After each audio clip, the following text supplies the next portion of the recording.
నమస్తే అందరికీ. Welcome to Madhavi vlogs. ఈరోజు మీకు నేను పుచ్చకాయ పంటని చూపించబోతున్నాను. ఈ ఎండాకాలంలో దప్పిక తీర్చి శరీరాన్ని చల్లబరిచే మధురమైన పండు పుచ్చకాయ.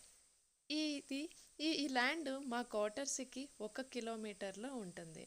మా హస్బెండ్ ఆఫీస్లో వర్క్ చేస్తున్న ఒక బ్రదర్ వాళ్ళది.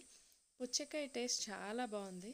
బట్ ఈ టేస్ట్ వెనక ఉన్న శ్రమ, ఖర్చు మీకు తెలియాలని వీడియో తీశాను. దీనిని కన్నడలో కల్లంగడి గిడ అని అంటారంట. దీనికి ఆ బ్రదర్ 2 లక్షలు పెట్టుబడి పెట్టారంట. ఈ పుచ్చకాయ పెరిగి పెద్ద అవ్వడానికి 70 రోజులు పడుతుంది. ఇక్కడ ఉన్న క్లైమేట్కి 30 రోజులకి చిన్న కాయలుగా వస్తాయంట. 30 రోజుల తర్వాత ఫర్టిలైజర్స్ యూస్ చేస్తారంట. దీనికి వీళ్ళు డ్రిప్ పద్ధతిని ఉపయోగించారు. పుచ్చకాయ సాగు వేసవికి అనువైన పంట. ఈ పంటకు నీటి వినియోగం ఎక్కువగా ఉంటుంది. అందుకే నీటి సౌలభ్యం ఉన్నప్పుడు మాత్రమే ఈ పంటని ఎంచుకోవాలి.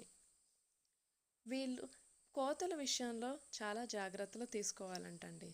3 నెలలు తర్వాత 70 రోజుల తర్వాత కానీ కోతకు వస్తుందంట. బాగా పండిన పుచ్చకాయని కొట్టినప్పుడు పగిలిన శబ్దం వినిపిస్తుంది. అప్పుడు కాయలు కోతకి సిద్ధంగా ఉన్నాయని అర్థం అంట. ఈ కాయలు కేవలం 10 రోజులు మాత్రమే నిలవ ఉంటాయన్నమాట.